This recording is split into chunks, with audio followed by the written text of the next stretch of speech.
한 해가 되기를 바랍니다. 말씀을 시작하면서 인사를 잠깐 드렸는데요. 이제 2022년도 우리가 새해가 밝았습니다. 2021년은 돌아보면 이 전염병으로 고통받았던 한 해였다라고 할 수 있습니다. 수많은 사람들이 죽었고 또 지금도 병상에 누워있는 사람들이 굉장히 많습니다. 이런 어려운 시대에 하나님께서 우리의 생명을 지켜주시고 무엇보다 호흡을 지켜주셔서 주님을 찬양할 수 있는 능력도 주시고 또 기회도 주시고 은혜를 주신 것 참으로 감사한 일입니다. 새해에도 주님의 은혜의 손길로 감사의 제목들이 넘쳐나시는 우리 생명샘 교회 온 성도님들이 되시길 주님의 이름으로 축원드립니다. 우리 2022년도, 21년도 이 두 해는 참으로 전염병과 싸운 한 해라고 할 수 있습니다. 어떤 이는 몸에 찾아온 바이러스와 싸우고 또 어떤 이는 이로 인해 억압된 자유를 찾기 위해 싸우고 또 어떤 이는 생계를 잇기 위해 또 이것과 싸웠습니다. 교회들도 이 시대에 어렵게 지금 버텨나가는 교회들이 많이 있는데요. 다시 한번 이 전염병으로 인해 예배의 중요성을 깨닫게 되었다. 이것이 큰 열매인 것이고 또 그런 가운데서도 생존을 위해서 또 어떤 이들은 교회의 역할에 대해 반성하는 시간으로 지금 보내고 있는 것 같습니다. 우리 교회도 사실 돌아보면 2년 동안 뭔가 크게 한번 도약할 수 있는 기회였는데 이것이 물론 핑계이지만 모이지 못하고 함으로써 또 한동안 정체되게 되었습니다. 그 가운데서도 이제 2년이 지나놓고 보면 하나님의 은혜 가운데 우리 교회와 성도님들을 지켜주시고 또 이렇게까지 인도하신 것을 생각하면 너무 감사할 뿐입니다. 어려운 가운데서도 지켜주신 하나님께 우리 영광을 올려드리고요. 이제 새로운 한 해가 시작되었습니다. 우리는 어떤 마음으로 한 해를 시작하며 또 계획하며 기대하며 기도하며 나아가야 할까요? 그것을 오늘은 한번 함께 생각해 봅시다. 어떻게 이제 이 한 해를 시작해야 될까? 저는 2022년도가 어떤 해가 되기를 소망하느냐라고 했을 때 오늘 읽은 표대로 회복해되는 한 해가 되기를 소망합니다. 그래서 2022년도는 회복해 하소서라는 주제로 이제 첫 주를 시작하고 또 신년 기도회도 회복에 대한 말씀을 함께 나누고자 합니다. 그래서 오늘은 회복에 대한 말씀을 이제 통하여서 오늘 이 본문을 통하여서 우리 가운데 무엇을 주시는가 그 말씀 우리 함께 나눠보기를 원하는데요. 오늘 본문에 나오는 말씀을 토대로 우리가 한번 생각해 보면 우리나라 역사 가운데 가장 암울했던 시절이 오늘 이스라엘 백성들에게도 나오고 있습니다. 우리나라는 언제가 제일 암울했습니까? 여러 시간들이 있고 또 우리나라는 약소국이라 여러 가지 험난한 시간들이 있었지만 그래도 돌아보면 일제강점기가 가장 우리나라가 암울했던 시기가 아니었을까 생각해 봅니다. 나라의 주권을 뺏기고 또 이 조그만 땅덩어리가 세계 열강에 의해서 찢겨지던 그때가 아마 우리나라에서는 가장 역사에서 암울한 시기 가운데 하나다라고 볼 수 있습니다. 그때 우리 민족은 아주 어린 아이부터 또 노인에 이르기까지 또 양반부터 천민에 이르기까지 또 부유한 자로부터 가난한 자에 이르기까지 모든 이 소원이 그때는 나라의 독립이었죠. 그래서 어린 꽃다운 소녀들도 대한독립 만세를 외치며 태극기를 들고 나갔다가 일제의 총칼에 무자비하게 죽었던 역사를 우리는 가지고 있습니다.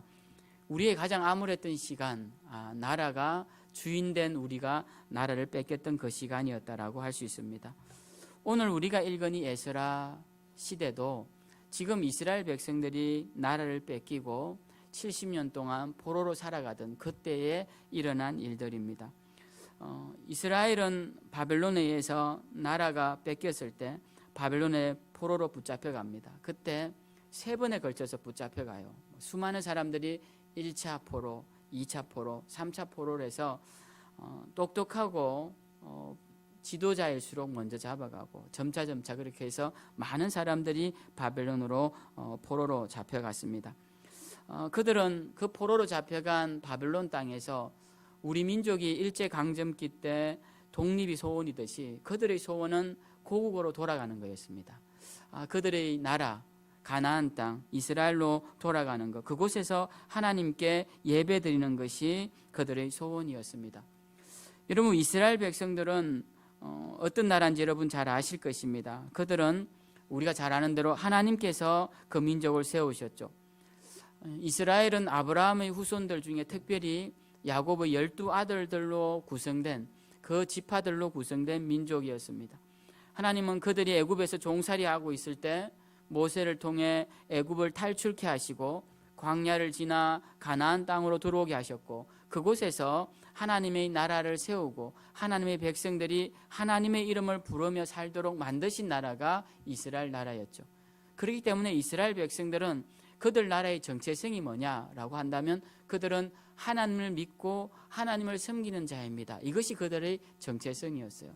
그렇기 때문에 바벨론으로 붙잡혀 갔을 때 그들이 나라의 정체성을 회복하는 것은 하나님을 향한 예배가 회복되고 그 땅에서 하나님께 영광 돌리는 것이 그들의 정체성이 회복되는 것이었습니다. 그래서 그들은 하나님을 예배할 수 있는 그 나라로 돌아가기를 소망했어요. 근데 그들이 그렇게 되지 못하고 오랜 시간 동안 이 뭔 소리죠? 오랜 시간 동안 제가 어디까지 했죠? 오랜 시간 동안 오랜 시간 동안 그들이 돌아가지 못했죠. 그들이 왜 돌아가지 못했느냐? 그리고 그들이 돌아가지 못할 정도로 그곳까지 쫓겨난 이유가 무엇이냐? 우리가 그것을 한번 생각해 보아야 합니다. 그들이 땅에서 쫓겨난 이유는 그들이 하나님을 섬기도록 부름받은 그 가나안 땅에서 수백 년이 지나면서 하나님을 경배하지 않고 주변 이방 나라들의 신들을 엄밀히 섬기기 시작했기 때문에 그렇습니다. 왕들도 하나님의 말씀보다 이방 신들을 더 가까이 했습니다. 그들은 심지어 하나님을 섬겨야 할 성전 안에다가 이방 신들이 믿는 아세라와 그리고 바알의 신상을 가져다 놓고 하늘의 일월 성신 해와 달과 별을 만들어 놓고 그것을 섬기며 점을 치기도 하였습니다. 우리가 마치 교회 다니는 사람들이 뭔가 아주 용하다라는 점쟁이를 찾아가는 것하고 비슷한 겁니다. 그러니까 하나님은 그러한 모습을 굉장히 싫어하십니다. 그러니까 이스라엘 백성들이 지금 그렇게 하고 있는 것이죠. 하나님을 믿노라고 하면서 이게 용하다고 하면 이 물건이 너 자녀를 잘 되게 해준다더라, 이 물건이 너를 오래 살게 해준다더라 하면 그것을 엄밀한 중에 가져다 놓고 그것을 섬기고 나아갔다라는 겁니다. 그러한 것들은 항상 시간이 지나면 사라지는 게 아니라 점점 덧붙여집니다.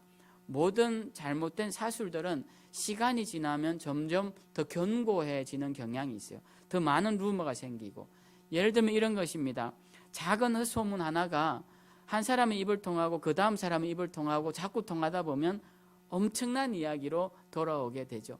전에 황희정성 말씀을 드렸습니다.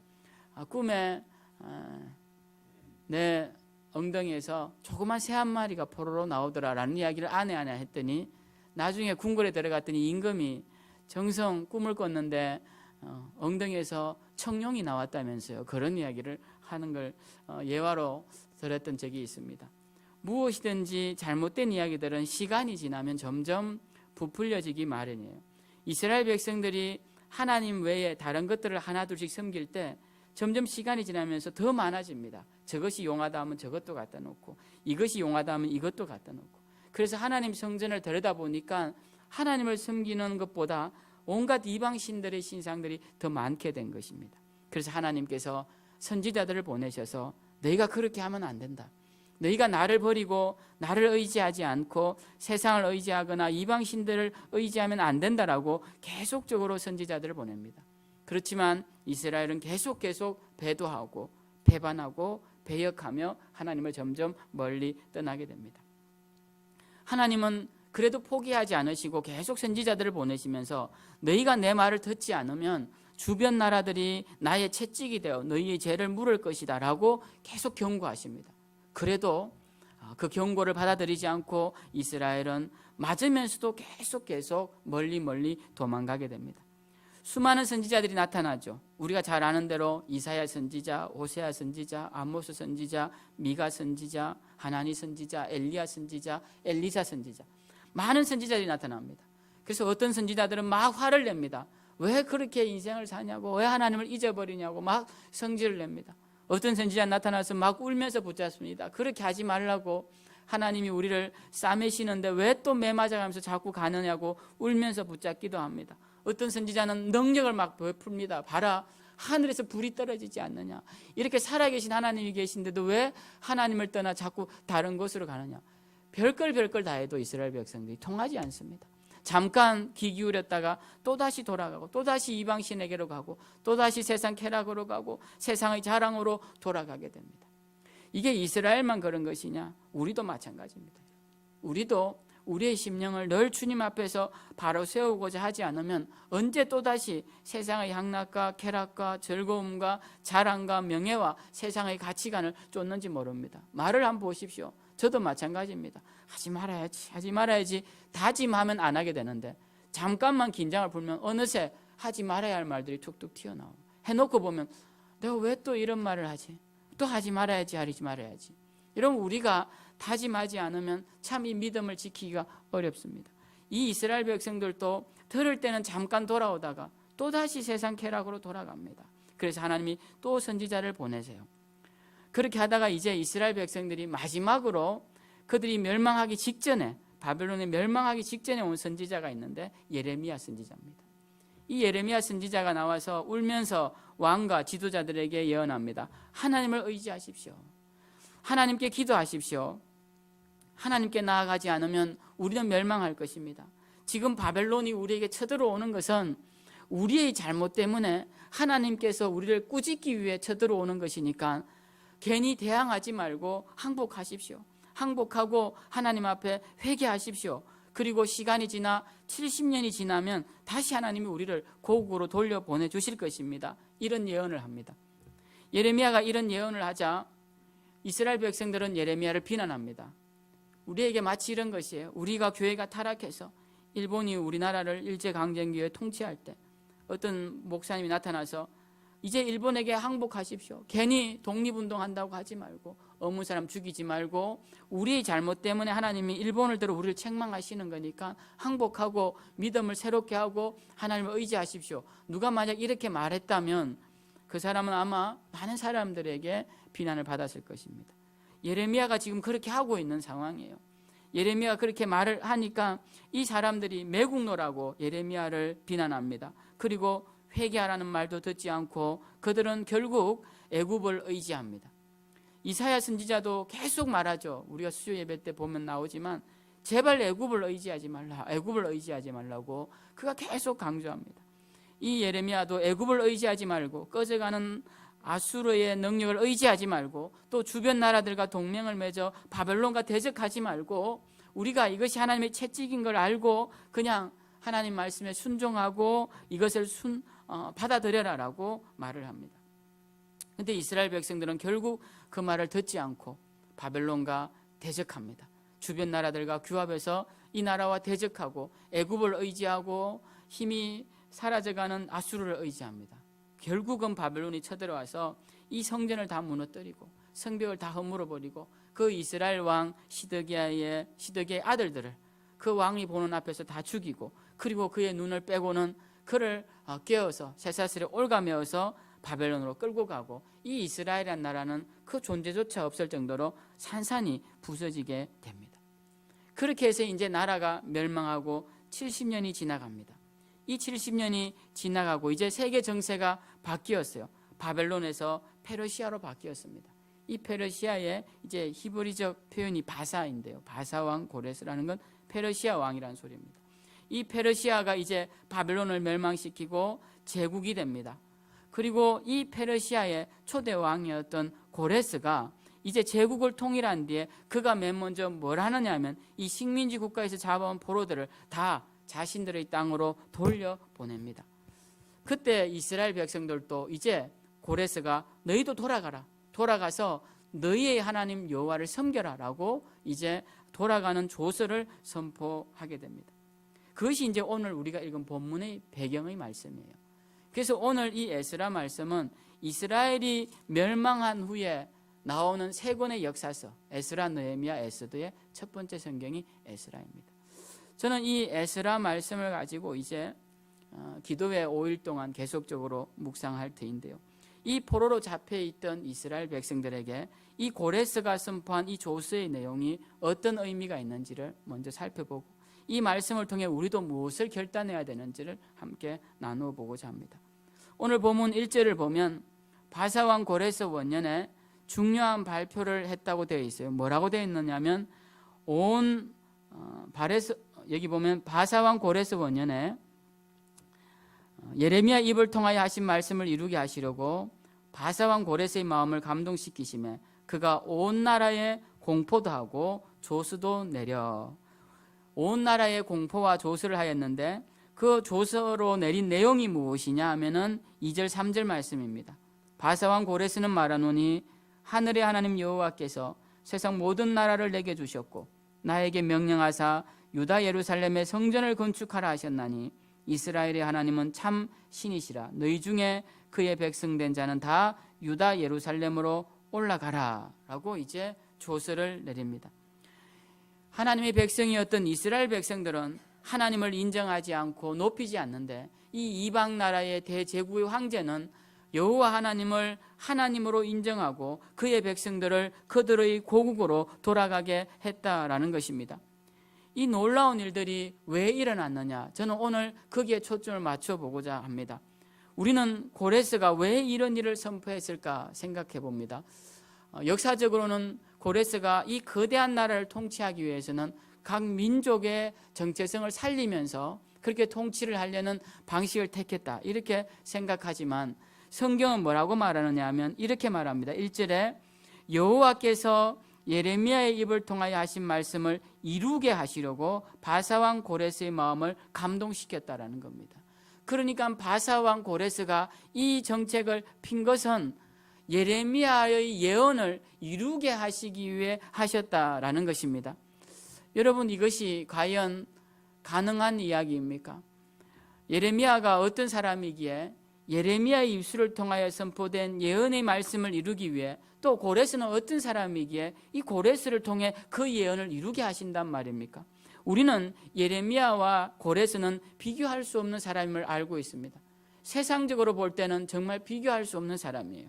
예레미야는 유다 말기에 사람들에게 회개하라고, 그리고 다른 나라를 의지하지 말라고 그렇게 외치던 선지자였습니다. 사람들은 그를 매국노라고 때리고, 그리고 능력이 없다고 때리고, 무능하다고 그를 감옥에 가두고 그렇게 욕보이던 사람이 예레미야였습니다. 그리고 그들이 애굽으로 도망갈 때는 억지로 예레미야를 끌고 가서 그곳에서 결국 죽게 되는, 세상적으로 보면 비운의 선지자가 바로 이 예레미야입니다. 후세 사람들이 그의 예언서를 읽으면서 하도 울면서 예언을 해서 애가도 있고 하니까 이 선지자를 눈물의 선지자다라고 부를 만큼 예레미야는 그 당시 사람들에게 인정받지도 못하고 고통 가운데 죽어간 사람에 불과했습니다. 성경을 믿는 우리나 그를 기억하지, 그 당시 사람들이나 또 믿지 않는 사람은 예레미야가 누군가를 전혀 관심도 없습니다. 그런데 오늘 페르시아 왕 고레스는 어떻습니까? 역사학자라면 누구라도 이 고레스를 들어보지 않은 자가 없고, 이 페르시아 대제국을 이룬 사람의 위엄을 모르는 사람이 없습니다. 초등학생도 세계사를 배우면 이 페르시아 왕, 초대왕을 우리는 다 알고 있습니다. 그리고 영화로도 만들어져서 영화를 보면 그의 위엄이란 얼마나 대단한지 우리가 간접적으로도 알 수 있습니다. 지금도 그런데 그 당시 일반인들은 그 고레스라는 이름만 들어도 그 위엄 앞에 눌릴 정도로 그는 위세가 대단했던 대제국의 황제였습니다. 그런데 이 대제국의 황제가 내린 칙령과 조서가 이 이름 없는 한 예레미야라는 선지자의 예언을 이루기 위해 했다는 이 성경의 말씀이 과연 진리라고 할 수 있겠냐라는 거예요. 우리가 이것을 과연 믿을 수 있냐는 거죠. 세상적인 눈으로 보면 믿을 수 없는 이야기입니다. 제가 하나 예를 들어볼까요? 어느 마을에 이름도 없는 저기 무슨 동티모르 같은 작은 나라에 알지도 못하는 어떤 목회자가 예언을 합니다. 그 예언을 이루기 위해서 미국에 있는 대통령이 큰 정책을 하나 바꾸고 그것을 선포했다. 이 정책이 발표된 것은 저 동티모르에 있는 작은 선교사의 예언 때문에 되었다라고 지금 누군가 우리에게 이야기해 주면 여러분 그거 믿으시겠습니까? 아유, 그 무슨 그 미국 정책이 그거 한번 그 사람이 기도하고 예언했다고 그게 바뀌어? 그 얼마나 세계의 판도를 바꾸는 중요한 정책인데 어림턱도 없지. 다 그렇게 이야기할 겁니다. 저도 그렇게 이야기할 거예요. 그런데 오늘 에스라는 이 고레스의 칙령이 누구 때문이냐라고 했을 때 하나님께서 예언자 예레미야의 입술을 통해 예언하신 그 예언을 이루기 위해 이 고레스를 사용하셨다라는 것입니다. 저는 여기에 중요한 성경의 가르침이 있다고 생각합니다. 그리고 신앙의 위대함이 여기에 있다고 생각해요. 우리는 우리 자신을 굉장히 연약하고 보잘것없는 존재로 생각할 때가 있습니다. 그런데 여러분, 하나님이 함께 하시면 저 대제국의 대왕 고레스도 움직이시는 하나님이 우리와 함께 하시면 우리도 하나님께서 약속하신 위대한 일들을 이룰 수 있는 그런 능력을 부여받게 된다는 겁니다. 그렇기 때문에 우리가 하나님을 의지하는 것은 굉장히 위대한 열쇠를 우리가 지는 것과 마찬가지고 우리의 삶이 허무하고 무가치하게 하루하루 지나가는 것에 가치와 의미를 더할 수 있는 유일한 길이다라고 저는 이 말씀을 통해 믿습니다. 여러분들도 그러한 믿음으로 나아가야 할 것입니다. 한번 생각해 보십시오. 예레미야가 뭐라고 말했습니까? 하나님께서 70년 후에 네가 다시 돌아와 내 성전을 회복하리라 그렇게 말씀하셨어요. 그러자 그 약속을 이루기 위해 하나님께서 바사왕 고레스에게 온 나라 백성들이 각자 자기 나라로 돌아가게 만든 것입니다. 그래서 우리가 오늘 이 말씀을 보면서 먼저 기억하고 싶은 것은 하나님을 믿는 자에게는 세상을 움직일 힘이 주어지는구나. 그것을 우리가 믿자라는 겁니다. 하나님을 믿는 자는 세상을 변화시킬 능력이 우리에게 주어지는구나. 이 한낱 이름 없이 죽어간 예레미야의 예언을 이루시기 위해 그 대제국을 움직이셨던 하나님의 능력이 오늘날 우리에게는 임하지 않겠느냐라는 것입니다. 그래서 우리가 오늘 이 말씀을 보면서 하나님을 의지하고 하나님을 통해 위대한 일을 꿈꾸고 그것이 반드시 이루어지는 역사를 체험하시는 저와 여러분들 다 되시기를 주님의 이름으로 축원드립니다. 또 하나 우리가 기억해야 하는 것은 이제 그들이 이스라엘로 돌아갑니다. 돌아가라고 했을 때 그들이 돌아갔습니다. 사실 여러분들이 생각할 때는 돌아가는 게 쉬운 일 같지만 이 페르시아 땅에서 이 바벨론 땅에서 이미 수십 년이 지났습니다. 먼저 왔던 자들은 거의 다 죽었을 것이고 그 후손들은 히브리어를 다 잊어버렸을 것이고 그 당시 페르시아 말을 사용했을 것이고 바벨론 말을 사용했을 것입니다.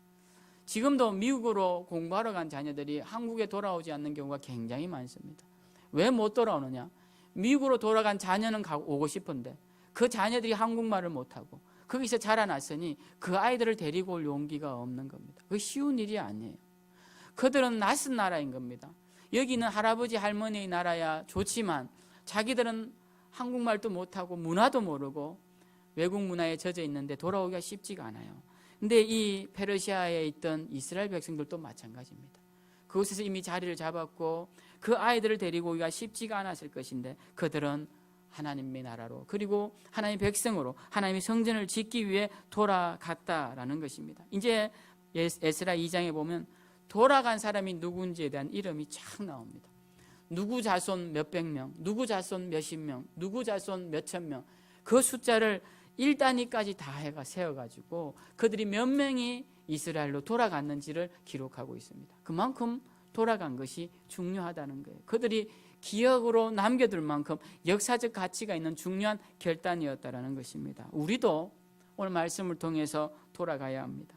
비록 이스라엘이 고레스의 칙령으로 돌아갔지만 하나님의 은혜로 돌아갔지만 우리는 지금 하나님께서 기회 주실 때 우리도 다시 신앙의 회복점으로 그 신앙의 다시 뜨거웠던 지점으로 돌아가야 한다는 것입니다. 지금 돌아가지 않으면 우리에게 어떤 방식으로 하나님이 인도하실지 알 수 없다라는 것입니다. 우리는 지금 이스라엘과 같지 않습니다. 바벨론에 의해서 나라가 망하지도 않았고 페르시아에서 통치를 받는 것도 아닙니다. 그렇지만 우리는 지금 하나님께서 기회를 주시는 시간을 생각하고 지금 우리가 회복되지 않으면 우리도 바벨론에게, 우리도 페르시아에게 지배당할 수 있다라는 그런 마음을 가지고 우리는 빨리 주님의 그 원하시는 그 지점으로 돌아가야 할 것입니다. 이스라엘처럼 우리를 강제하는 것은 지금 없습니다. 그러나 어떻게 보면 지금이 더 어려운 시대인 것 같아요. 누구와 싸워야 할지 보이지 않는 적과 싸워야 합니다. 그리고 뜨겁지도 않고 아주 차지도 않아서 지금 아주 물속에 있기 좋은 이 미지근한 상태에 이 물을 박차고 나오기가 힘들어져서 뜨거워지고 있는데도 계속 머무르고 있는 이 상황이 참으로 우리에게 어려운 상황일 수 있습니다. 이럴 때 우리가 정신을 차려야 합니다. 정신을 차리고 돌아갈 수 있을 때 돌아가서 빨리 신앙을 회복시켜야 한다라는 것입니다.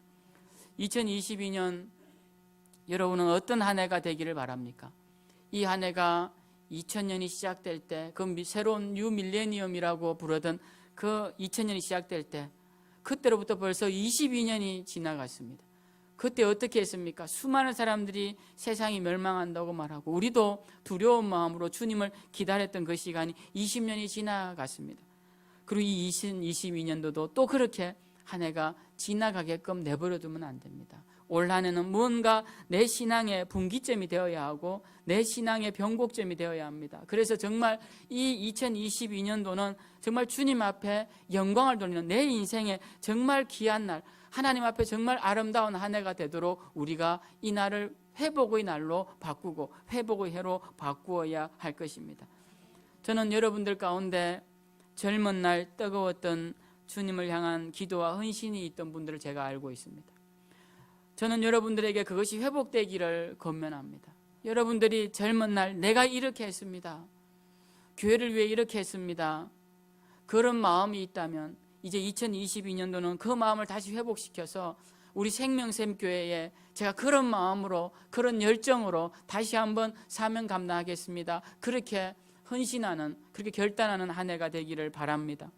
저는 여러분들 가운데 젊은 청년 시절에 주님을 향해 헌신을 다짐하고 결단했던 사람들을 알고 있습니다. 저는 그들이 사명이 회복되어야 한다고 생각합니다. 그 젊을 때 그 젊은 열정을 가지고 주님 일 하겠습니다라고 했던 그 젊은 열정들이 다시 회복되어는 2022년이 되어야 할 것이고, 그렇게 하지 않는다면 주님은 우리에게 또다시 어떤 막대기와 어떤 채찍으로 우리에게 다가올지 모른다라는 것입니다. 그래서 우리는 회복되어야 합니다. 여러분, 누가 먼저 회복되어야 할까요? 먼저 된 자가 먼저 회복되어야 합니다. 저는 오늘 이 말씀을 강조드리고 싶습니다. 우리가 전도단 모임을 주일마다 하고 있는데요, 전도단에 속하지 않은 사람들도 전도를 하고 있죠. 그래서 교회가 이제 전도를 받아서 오는 사람들이 점점 늘어나고 있습니다. 그런데 우리가 이것을 알아야 합니다. 전도를 하는 우리가 회복되지 않으면 전도되어 오는 사람들의 신앙도 자라지 않습니다. 전도되어 오는 사람들이 뭘 볼까요?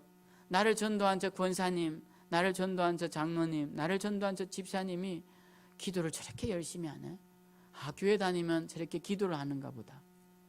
나를 전도한 저 집사님은 말씀을 저렇게 열심히 읽네, 교회 다니면 말씀을 저렇게 읽어야 되나 보다. 나를 전도한 저 장로님은 교회 예배 드리는데 절대 저렇게 빠지지 않구나. 교회는 무조건 저렇게 열심히 다니는구나. 나를 전도한 저 권사님은 생기는 것마다 나를 섬기고 봉사하고 사람들 불러다 먹이고, 교회 다니면 저렇게 봉사하고 섬기는가 보다. 여러분, 자기를 전도한 사람의 본을 받게 되어 있습니다. 그래서 우리 교회가 회복되고 우리 새로 오는 사람들이 변화되려면 먼저 된 우리가 변화되어야 되고, 우리 먼저 된 성도님들, 저부터 비롯한 일꾼들이 변화되어야 하는 것입니다. 그래서 여러분들, 새로운 사람들이 와서 교회를 변화시킬 것이야, 그런 생각하지 마시고 내가 가장 먼저 변화되어야 합니다. 내가 우리 교회에 가장 먼저 왔으면 내가 1등으로 변해야 돼요. 누가 우리 교회에 제일 1등으로 왔습니까? 제가 1등으로 왔어요. 그러니까 제가 제일 먼저 변화돼야 돼요. 제가 제일 먼저 변화되고 제가 제일 많이 변화되어야 됩니다. 그러니까 우리가 가장 먼저 변화되고 회복되어야 그것을 보고 그 다음 사람도, 또 전도되어 오는 사람도 변화되어서 교회가 회복의 역사가 일어난다라는 것입니다. 여러분, 세상 사람들이 제일 잘하는 게 뭔지 아십니까?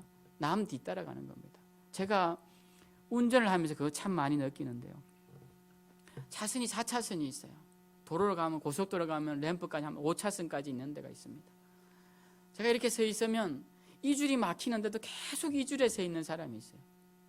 내가 시간이 많으면 이 줄에 서 있으면 되지만 빨리 가면 저 빨리 갈 것 같은 차선으로 바꿔야 되는데 사실 저도 바꾸는 걸 싫어합니다. 시간만 많다면 그냥 거기에 계속 서 있어요. 그런데 차선 한번 바꾸면 조금 더 빨리 가고 거기서 한 번 더 바꾸면 더 빨리 가는 경우가 많은데 사람들은 바꿨다가 또 안 빠지면 어떡하지? 그 변화에 대한 두려움 때문에 계속 그 자리에 있어요. 그래서 저는 그런 걸 한번 이겨보려고 자주 바꾸는 건 아니지만 막혀있는 차선에서 좀 다른 차선으로 옮겨보기도 합니다. 여러분 레밍이란 지 아시죠? 그 지들은 독특하게 맨 앞에 있는 놈만 따라가죠. 그래서 앞에 놈이 절벽으로 떨어지면 그들이 다 절벽으로 떨어지는 거 보셨죠? 지만 그런 게 아닙니다. 사람들도요, 언제 가장 편한지 아십니까? 군중 속에 있을 때 제일 편합니다. 군중 속에 있고 나와 같이 하는 사람 몇 사람만 있으면 그 무리 속에 있는 게 굉장히 편합니다. 제일 어려운 사람은 어떤 사람입니까? 거기서 벗어나서 나의 길을 찾아 맨 앞에 걸어가는 사람입니다. 여러분, 우리 성도님들이 교회 들어오는 사람들이 제일 하기 쉬운 게 뭔지 아십니까? 앞에 있는 성도들 따라하는 겁니다. 그렇기 때문에 앞에 있는 사람들이 잘해야 돼요. 앞에 있는 성도들이 늘 싸우면 그 교회는 늘 싸우는 교회가 돼요. 그 앞에 있는 성도들이 늘 섬기면 그 교회는 늘 섬기는 교회가 됩니다. 제가 우리 교회 오시는 분들 중에 이 명성교회에서 오시는 분들이 몇 가지 계세요. 그분들 말씀을 들어보면 김상환 목사님 훈련시킨 이야기를 들어보니까 저는 이건 훈련도 아니에요. 저는 정말 이 양반 중에 양반입니다. 성도들을 얼마나 강하게 훈련시키는지 거기 노가 없대요. 노가 없답니다. 그래서 제가 그렇구나. 그렇게 훈련을 시키는 목사님도 계시구나. 근데 제가 또 강남중앙교회 목사님 훈련시키신 걸 제가 보면 그 목사님은 또 성령 받으라고 그 성령 기도에 대한 강조를 엄청 하셨어요. 그래서 막 기도하고 그래서 그 지하에서 불러놓고 거기서 기도하게끔 하고 그리고 목회자에 대한 절대 순종을 가르치셔서 얼마나 잘 섬기는지 몰라요. 그 강남교회 성도님들은. 그래서 교회들마다 어떤 목사님은 이걸 강조하고 또 어떤 목사님들은 이걸 강조하는 것을 보게 됩니다. 제가 이 말씀 왜 드리느냐 하면 교회가 만들어진 분위기라는 게 굉장히 중요해요. 그 성도들이 다 그렇겠습니까? 원래 그렇게 만들어지니까 그 다음 오는 사람들도 그게 옳은 줄 알고 그게 전부인 줄 알고 충성을 배우고 순종을 배우고 헌신을 배우고 섬김을 배우는 거예요. 그게 먼저 된 자들이 그렇게 중요합니다. 교회가 왜 이러냐고요? 왜 그런지 아십니까? 먼저 된 우리가 바로 안 써 있어서 그런 거예요. 교회가 왜 이래 사랑이 없냐고요? 우리 가운데 별 사랑이 없기 때문에. 그게 왜 자꾸 다툼이 일어나냐고요? 그 이유를 우리는 알고 있습니다. 그래서 먼저 된 우리가 잘해야 한다라는 거예요. 먼저 된 우리가 잘해야 된다. 내가 먼저 온 것은 절대 자랑이 아닙니다. 여러분. 먼저 온 것은 내 책임이 더 커지는 겁니다. 먼저 와서 뭐 했냐고 물으신다. 그럼 뭐라고 대답하시겠습니까? 그래서 우리가 먼저 된 자들이 바로 서야 합니다. 여러분, 그래서 앞서가는 것 제일 어려운 것이 앞서가는 겁니다. 뒤따라오는 게 더 편하고요. 저도 마라톤 대회를 나가서 제가 마라톤 1등을 할 때 저보다 잘 달리는 친구들이 초반에 얼마나 많이 치고 간지 모릅니다. 그런데 산을 넘고 그 먼 길을 돌아가서 반환점을 찍고 돌아올 때 다 퍽퍽 쓰러져요.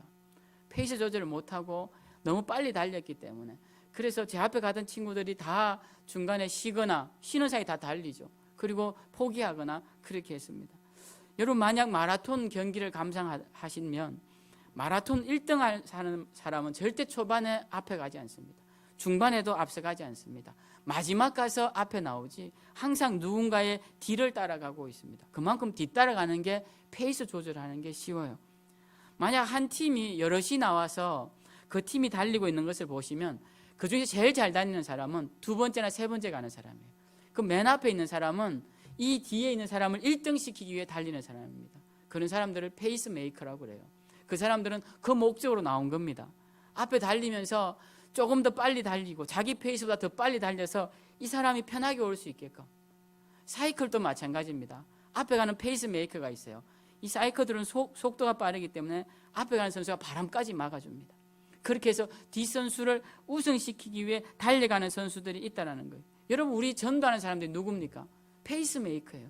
우리가 앞서가서 이 뒤에 오는 사람들이 더 잘 달릴 수 있게끔, 더 하나님 나라 잘 갈 수 있게끔 우리가 길을 열어주는 겁니다. 우리가 페이스를 조절해 주는 겁니다. 그래서 우리가 빨리 뛰면 그들도 빨리 뛸 수 있는 거고, 페이스메이커가 늦게 가서 그 앞 선수들 못 따라가면 이 선수도 못 따라가는 거예요. 그래서 우리가 어떻게 하느냐가 참으로 중요합니다. 그런데 페이스메이커가 훨씬 힘듭니다. 훨씬 힘들게 뛰어갑니다. 그래서 우리가 남 뒤따라가는 자들이 아니라 우리는 앞서가는 자예요.